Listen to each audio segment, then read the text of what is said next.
Welcome to the Global Investor Podcast, a show that focuses on helping foreign investors enter the lucrative U.S. real estate market. Host Charles Carillo combines decades of real estate investing experience with a professional background in international banking to interview experts in all areas of U.S. real estate investing. Now, here's your host, Charles Carillo. Welcome to another episode of the Global Investors Podcast. I'm your host, Charles Carillo. Today we have Dave Foster. Dave started fixing and flipping houses in the 90s and realized about 40% of his profits were going directly to the IRS. He founded the 1031 Investor and is a qualified intermediary and consultant for tax saving strategies such as the 1031 exchange and the Section 121 Homestead Exemption. So thank you so much for being on the show, Dave. It's great to be with you today, Charles. So give us a little background on yourself, both personally and professionally, prior to getting involved with your current business. Yeah, well, that's actually the impetus. Part of the impetus is part of the story. We were, my background is that I'm a degreed accountant. But like so many people who discover that there's more to life than just work. Way back in the early to mid 90s, my wife and I were both in fairly high profile careers, and this magical thing happened. We had our first child. And oh my gosh, I don't know if you've got children, but those who do, you realize the first thing you do is you throw the TV away because you don't need it anymore. You just sit there and watch this little bundle. And we realized that life was a lot different than just let's make money and have double income, and that there's time is what we really needed. So we started to embark upon a decade-long search for how we could best maximize time or minimize time, maximize the amount of time that we spent with our family. That was the goal. Mm-hmm. And just like, the folks that tune into you regularly, we're looking at how to develop lifetime sources of income that minimize the time we spend in them. And so right off the bat, just like everybody else, one of the first things that popped up was, well, heck, let's just become real estate investors. Easy as that, right? So I did a typical Dave. I ready, fire, aimed, and bought a duplex in Denver, fixed it up and sold it. And man, was I the coolest guy till I went to my accountant that fall. And he said, boy, you know a lot of tax. And that was the moment when I truly realized that no matter where I went as a real estate investor, I had a silent partner. And his name was Uncle Sam.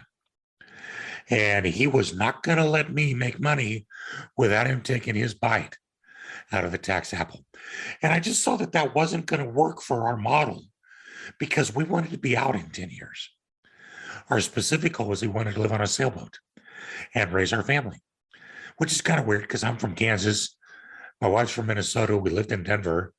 There's not a lot of ocean there, but it just seemed like the thing to do. So right at that moment in time, now this would have been, Charles, mid-90s, there was a huge court case that had been settled on this statute of the IRS code called 1031.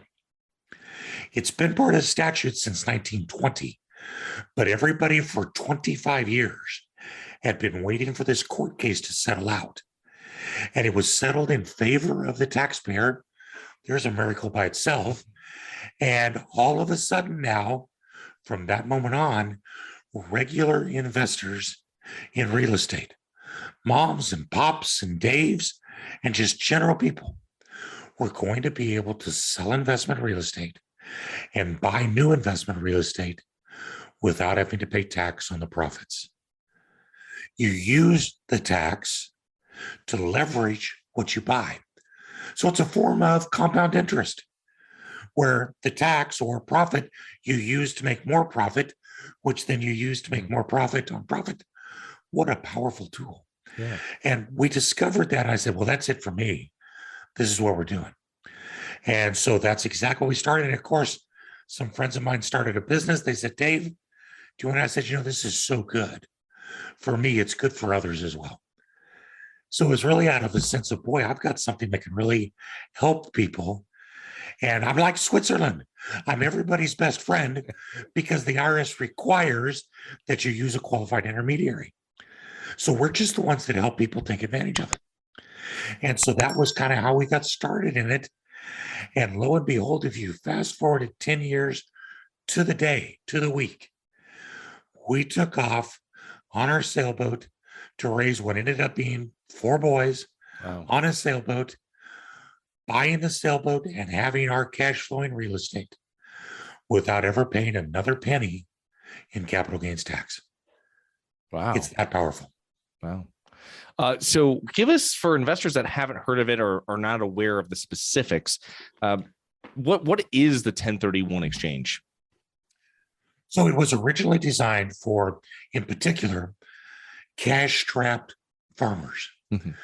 Because we're coming out in 1920, we're coming out of the agricultural era, going into the industrial slower. Farms are starting to consolidate, and we've got the rise of corporate farming just starting. And what happened was, if a farmer wanted to sell a farm to go buy a bigger farm, many times they weren't able to do that because by the time they paid the tax on the profit, there wasn't enough left to go buy the bigger farm. So this was meant to incentivize land ownership and increasing your real estate holdings. And that's exactly how it works today. So someone who starts out, maybe like me, I buy a little duplex. But when I sell that duplex, instead of just paying tax on the profits, maybe I've got a $100,000 gain. I reinvest all of that to go buy 2 small duplexes, or maybe a little larger 4-plex. And that $100,000 of profit, which would have cost me $20,000 in tax, ends up going towards the purchase. Mm-hmm. And that's what you just keep rolling forward. Mm-hmm. We do a really interesting spreadsheet pro forma for folks when we teach classes, where in 4 transactions over 20 years, 2 investors can have the exact same occurrences, the exact same profit, appreciation, everything. But they differ in one aspect. One investor takes the $20,000 in tax, 20%, and defers it and uses it to buy new property. The other investor pays the tax as they go. That's all they do differently. And at the end of 20 years, Charles, the investor that does the 1031 exchanges owes almost $500,000 in tax. Wow.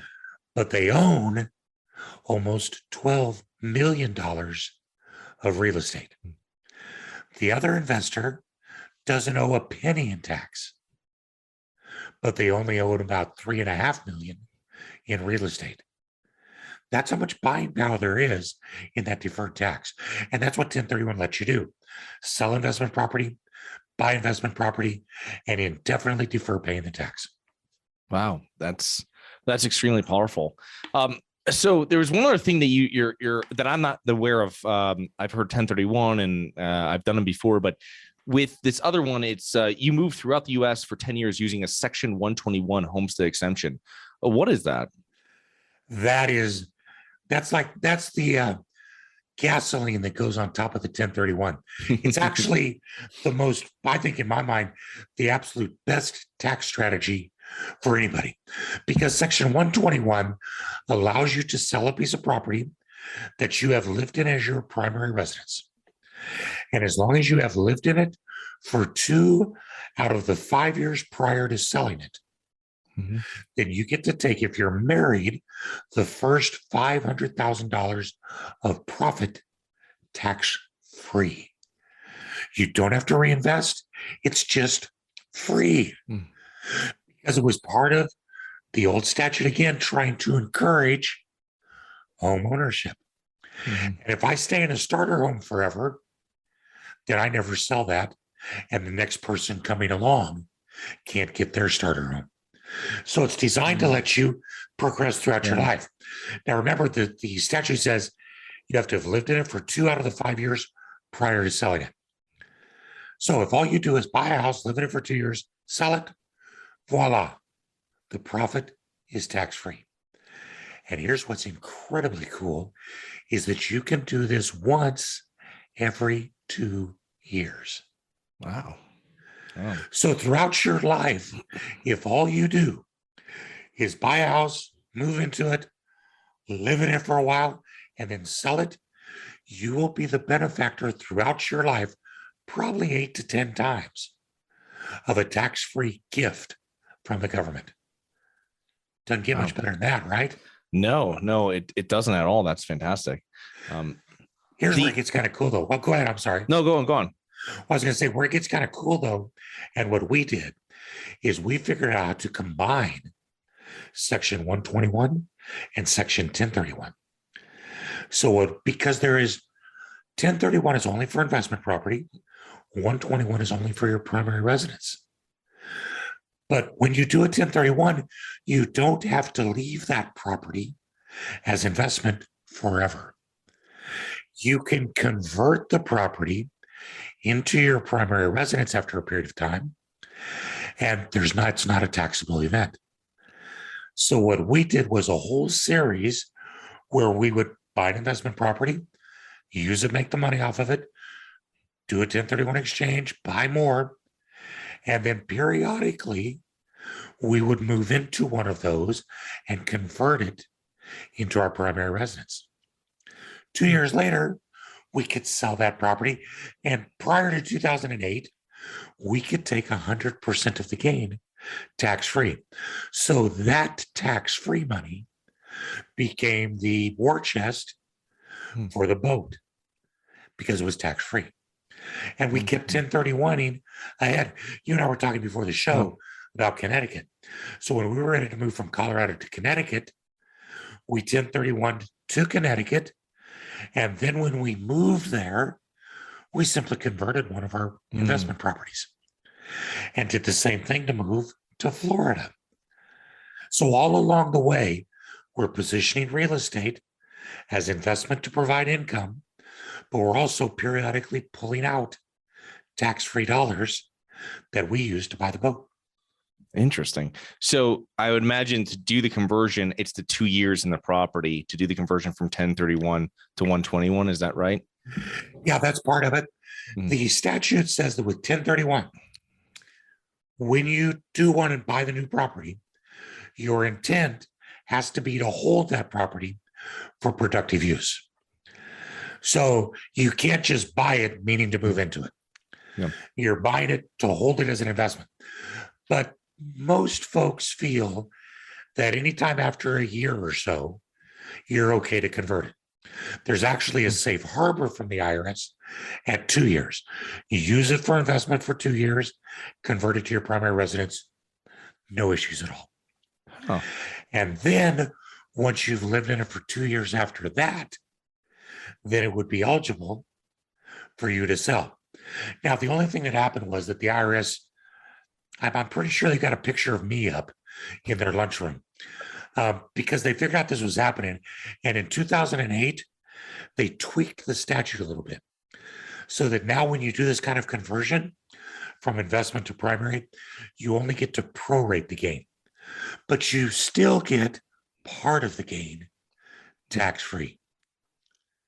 Yeah. And that's a whole lot better than none of it.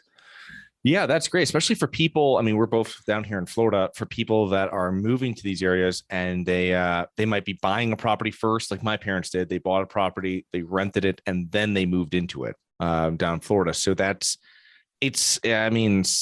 can definitely see it in a lot of these areas where retirement friendly, let's say areas or big retirement areas where people can do that. So that's awesome. The one thing I wanted to talk about, which you made a point when I met you, you were presenting at a meetup years back in Tampa pre-COVID, and you had talked about a qualified intermediary. And, can you first of all explain what that is? Sure. So qualified intermediaries are folks like me that perform the 1031 exchanges on behalf of an investor. One of the quirks about Section 1031 is that the IRS requires that you use the services of an unrelated third party. They cannot have a relationship with you other than doing your 1031 exchange. So your attorney can't be your qualified intermediary, your realtor, your sister, your spouse. It's got to be unrelated in every way. And their role is to document the exchange at the sale and at the purchase, and to hold your proceeds while you're shopping. Because the other big part of the statute is that the IRS does not allow you to take possession of the money. It has to go into escrow. But by using a third party, by not touching the money, that's what allows you to do the 1031. So folks like us, that's all we do. Because I'm an accountant, but I can't do your taxes.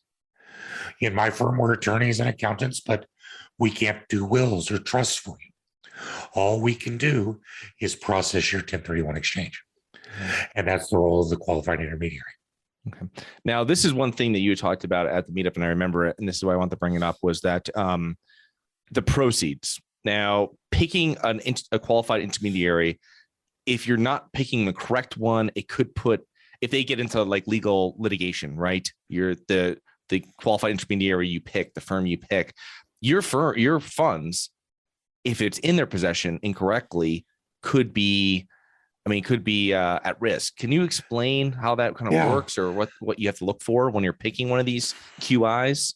It's one of those things where 99.9% of the QIs in America are solid companies. Mm-hmm. Once every 10 or 15 years, somebody goes off the rails and does something stupid deliberately, and they get caught, and then they go to jail and share a cell with Bernie Madoff, and that's how it goes. Yeah. But to combat that, you want to be able to have your proceeds as protected as possible. And unfortunately, if you have ever tried to file a claim on a homeowner's insurance policy or for a car wreck, you realize a couple things. Number one, it ain't all that easy. And number two, insurance doesn't do you any good until there's already a problem. Process that for a minute, right? Mm-hmm. We like to boast about how much insurance we have. Why do we have insurance on my house? In case something goes wrong. What if I could magically prevent something from going wrong? I wouldn't be nearly so eager to worry about what my insurance was, right? Mm-hmm. So we have created a focus. There's a few QIs in America that will follow this, where we try to preempt that. So most qualified intermediaries, title companies, attorneys, and everybody else of that will keep a large escrow trust deposit, which means your $1031 and my $1031 are all in the same bank account. Mm-hmm. Now, it doesn't mean that we're at risk because they're going to walk away with them. But what happens if I have to file a bankruptcy, or maybe or I get a divorce? The first thing that happens in that situation is that there's typically a receiver appointed by the court. And the first thing the receiver does is freeze where all my money is until they sort it out. Now, does that mean that your money's going to be at risk? Absolutely not. But might your money be tied up long enough that you miss a critical time date? And that's always been my fear. So we do things a little bit differently. Instead of having a pooled trust account, we use individual FDIC accounts for every exchange. So imagine that. We've got like several hundred bank accounts open at any one point in time, thousands over the course of a year, which is kind of a logistical nightmare. But what it does for you is so incredible, because now your funds are in an account in your name. Nothing's going to happen without your signature, without your knowledge, and nobody else's accounts can hinder or cause issues with yours. Secondly, if they're FDIC insured, and because we use a commercial bank, they're always insured to the total of the deposit, as opposed to just the normal maximums. So it's FDIC insured, it's totally under your control, but the IRS agrees that because it takes both your signature and ours to move funds, that keeps you from having received the money. So in one fell swoop, just a little extra step on our parts saves you any of the headache. Well, that's fantastic, and that's something that I haven't heard of prior to listening to you and meeting you. So it was something great, and that our listeners can really take into consideration when they're choosing if they plan to go down this path. One thing before you wrap up, and we touched on it right before recording, about half of our listeners are international, and I don't want to get too deep into it, but if you just can give me a broad overview of what an international investor has to worry about, who they should and have so they know to have this conversation with their QI at this point. You bet. There is a 5-letter acronym that actually creates a 4-letter word for foreign investors, and it's FIRPTA, FIRPTA, which stands for Foreign Investment in Real Property Tax Act. It's 6. Sorry, that's the accountant math in me. 6 letters that becomes a 4-letter word. So FIRPTA is a 15% withholding of the sales price of the property when a non-U.S. taxpaying citizen, non-citizen, non-U.S. taxpayer sells a piece of property, and it's required. They can get that back, but they have to file a tax return. And it's pretty difficult for a non-U.S. taxpayer to file a tax return. But one of the cool elements of that is that they are able to do a 1031 exchange, and that avoids the FIRPTA tax. Oh, okay. All right. So they can do a 1031 exchange, sell their property, go buy another property in the U.S., and avoid having to pay tax and avoid FIRPTA.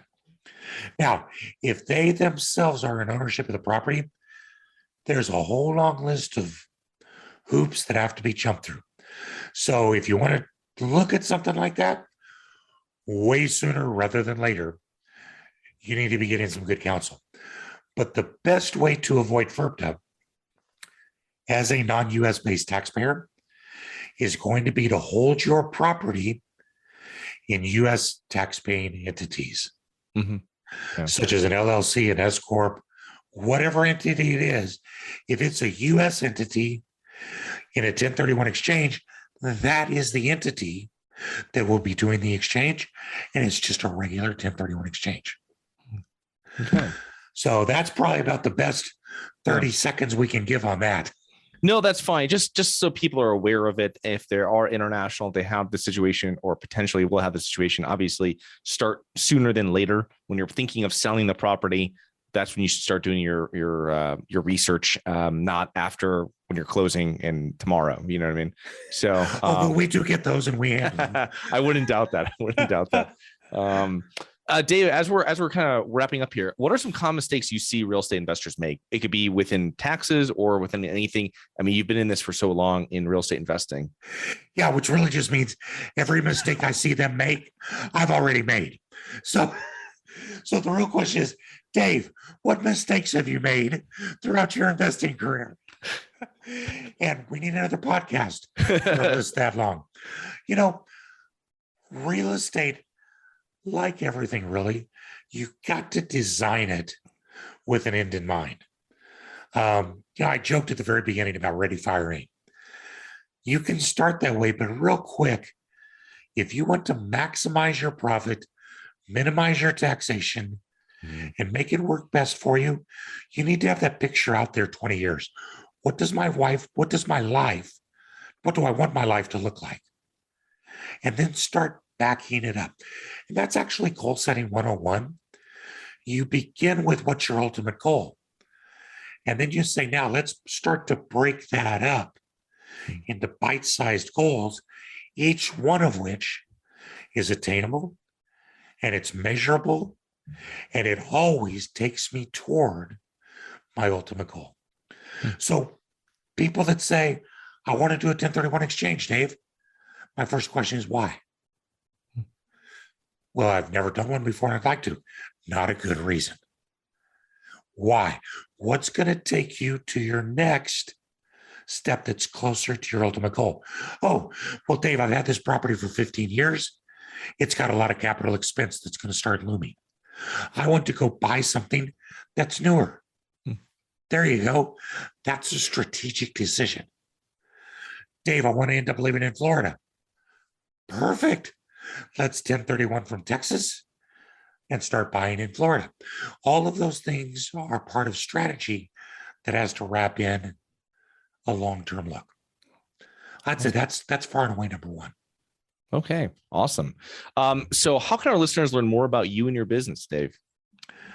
The easiest way to find us is to go to the1031investor.com. We have created an entire portal designed for today's investors. Nobody reads books anymore, so it's videos. Nobody has time for long articles of scholarly nature. We try to make things available, accessible, and understandable for the dumbest guy in the room, which is usually me. So if I can understand it, you and your folks will very easily. The1031investor.com, videos, calculators, access to us, the whole 9 yards. Awesome. Yes. And I've spent some time on that website and there's a ton of information. So if you have any questions or you want to learn more about what this is, go to his website. I'll put the link into the show notes. And thank you so much for coming on, Dave, and looking forward to meeting up with you again face-to-face. Anytime in Tampa, right? Definitely. So have a great week and I'll talk to you soon. Hi guys, it's Charles from the Global Investors Podcast. I hope you enjoyed the show. If you're interested in getting involved with real estate, but you don't know where to begin, set up a free 30-minute strategy call with me at schedulecharles.com. That's schedulecharles.com. Thank you. Thank you for listening to the Global Investor Podcast. If you like the show, be sure to subscribe on iTunes or Google Play to get new weekly episodes. For more resources and to receive our newsletter, please visit globalinvestorpodcast.com. And don't forget to join us next week for another episode. Nothing in this episode should be considered specific, personal, or professional advice. Any investment opportunities mentioned on this podcast are limited to accredited investors. Any investments will only be made with proper disclosure, subscription documentation, and are subject to all applicable laws. Please consult an appropriate tax, legal, real estate, financial, or business professional for individualized advice. Opinions of guests are their own. Information is not guaranteed. All investment strategies have the potential for profit or loss. The host is operating on behalf of Syndication Superstars, LLC exclusively.